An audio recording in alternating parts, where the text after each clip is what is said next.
Mamaya na. Makikinig muna ako ng Dear Kuya Joel.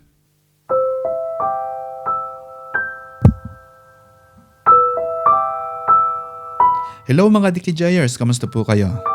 Ito po si Joel Esguerra and welcome sa isa na namang episode ng ating programang Dear Kuya Joel. Lihim sa kabilang bakod. Maraming salamat kay Jack, ang siyang letter sender para sa episode na to. Maraming salamat sa kwentong ipinadala mo, Jack. Sit back, relax, and enjoy. Ang sabi niya ay, Dear Kuya Joel. Ako si Jack, 40 anyos, nakatira sa isang simpleng barangay dito sa Camarines Norte. Katabi namin ang bahay nila Alan, kaedad ko. Kapitbahay ko mulat sa pool at masasabing matalik ko na rin kaibigan. Pareho kaming may asawa at anak. Pareho kaming nagtatrabaho bilang construction foreman sa iba't ibang proyekto dito sa aming probinsya. Sa umaga, kami abala sa trabaho. Sa hapon, nagkukumpuni sa bahay. Sa gabi, minsan, nagiinuman sa maliit na kubo sa likod ng bakuran, malapit sa pader na naghihiwalay sa aming dalawang bakuran.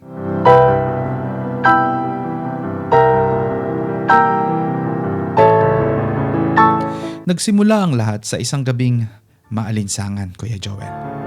Mga bandang 11:00, isang linggo matapos ang pista sa aming barangay. Galing kami sa trabaho noon at alam mo na, kapag galing sa trabaho ay pagod. Parehong kaming pagod. Kaya naisipan naming uminom sa kubo sa likod bahay ko. Si Alan may dala pang gin habang ako naman ay may pulutan, inihaw na baboy at mani. Tahimik ang gabi, halos walang katao-tao. Ang mga ilaw sa paligid, malabo na. Ang mga asawa namin, parehong mahimbing na ang tulog.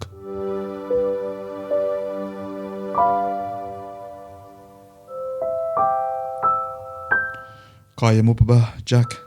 Tanong ni Alan habang abot ng baso. Siyempre, para sa kaibigan ko. Kaya pa, sagot ko sabay tagay. Sa bawat tagay, unti-unting lumalalim ang usapan namin. Mula sa trabaho, sa reklamo sa mga asawa, sa mga pangarap, hanggang sa mga lihim na pantasya. Hindi ko akalaing magiging ganito ang takbo ng gabing yon.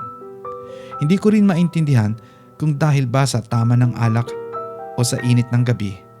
Pero bigla kong napansin na ang lapit na pala namin sa isa't isa. Jack, alam mo ba, minsan naisip ko kung paano kaya kung ibang buhay ang meron tayo? Bulong ni Alan habang nakatingin sa akin. Anong ibig mong sabihin? Tanong ko, medyo nangingiti sa biro. Yung wala tayong asawa, malaya tayong gawin ang gusto natin. Alam mo yun? Sagot niya, tila seryoso. Nagkatawanan kami, pero sa loob-loob ko, may kung anong kumiliti sa akin. Lasing na nga yata ako. Hindi ko alam kung sino ang nauna, Kuya Joel. Pero bigla na lang nagdikit ang mga labi namin. Sa unay parang biro lang, pero nadala kami ng init at ng alak. Lumalim ang halikan namin sa gitna ng dilim ng kubo, habang ang huni ng mga kuliglig at alingawngaw ng katahimikan ng gabi ang saksi sa lihim na yon. Hindi ko maipaliwanag ang nararamdaman ko ng gabing yon. Halong kaba, saya, at libog. May nangyari nga sa amin ni Alan, Kuya Joel.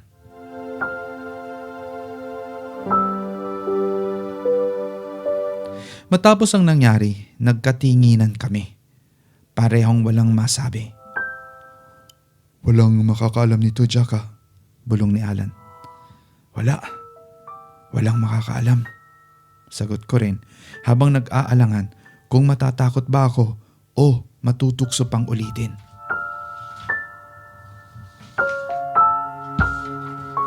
Kinabukasan, parang wala lang nangyari. Pareho kaming nagbabatian pero sa bawat tingin naroon ang alaala ng naganap. Hanggang sa isang gabi, nagkita na naman kami sa kubo. Parang may humihila sa amin para ulitin yon.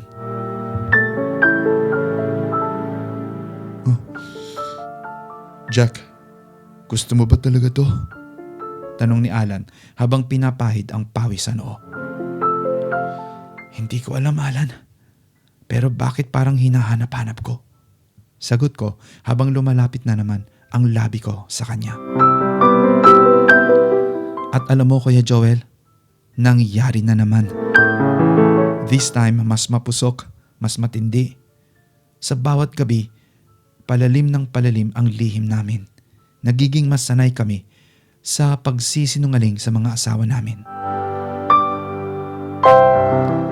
Paano kung malaman nila?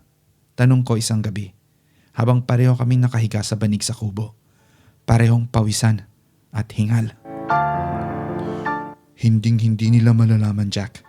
Walang dapat makaalam. Tayong dalawa lang ang may alam nito. Sagot niya habang nakapatong pa ang braso sa dibdib ko.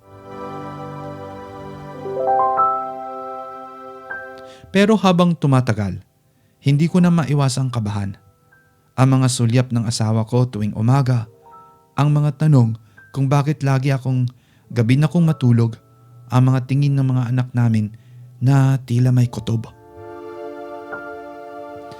Minsan, nahuli kami ng halos muntika na. Nagising pa lang asawa ko, hinanap ako, pero nakabalik ako bago siya lumabas ng kwarto. Pero ramdam kong hindi siya kumbinsido.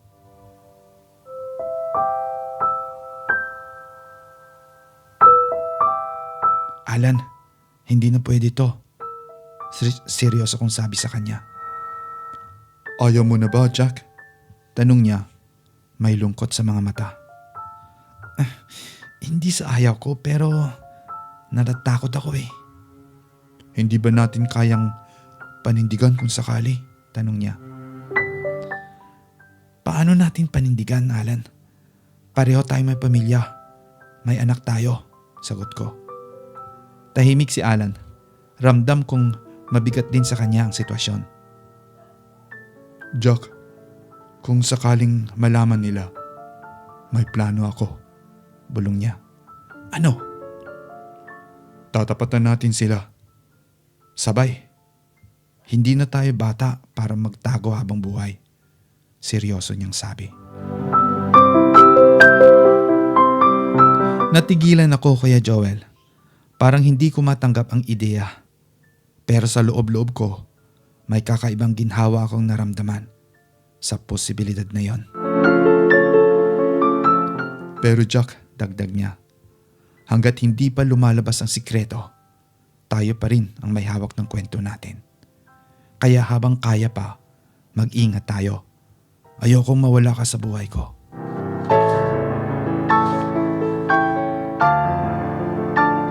Hindi ko alam kung paano umabot sa ganitong punto ang lahat, Kuya Joel.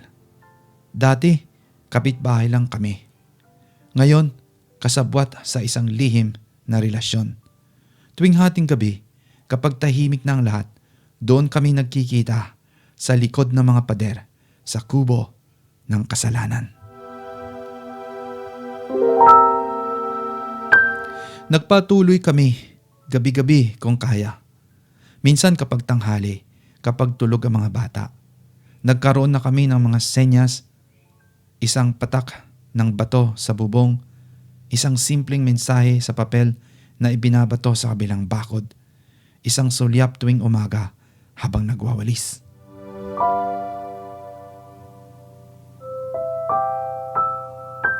Ang lihim naming kubo, naging paraiso naming dalawa.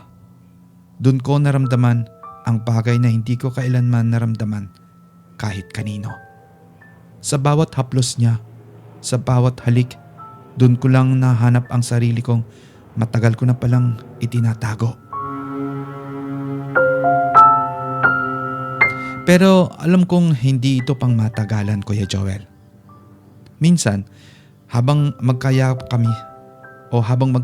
kami sa kubo, tinanong ko siya, Alan, kung sakali, pipiliin mo ba ako kesa sa pamilya mo? Hindi siya sumagot agad, Kuya Joel. Sa halip, hinalikan niya ako sa labi. Dahan-dahan.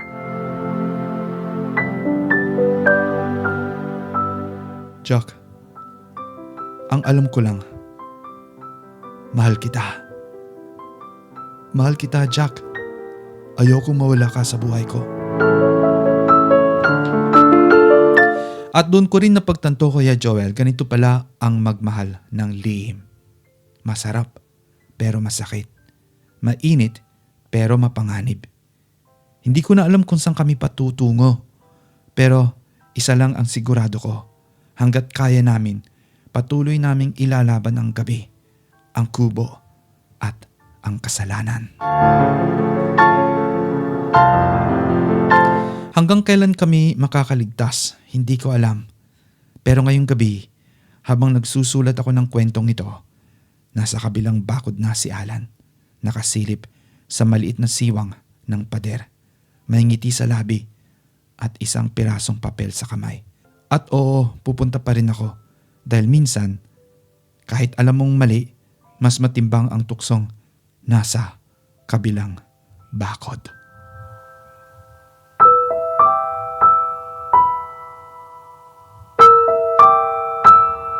Nagpapasalamat, Jack ng Camarines Norte.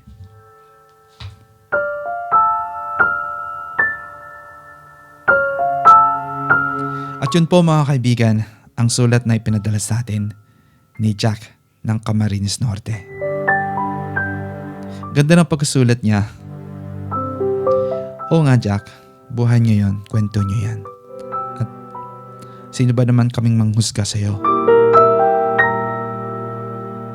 Damang-dama ko ang masasabi nating emosyon, ang passion ng pag-ibig.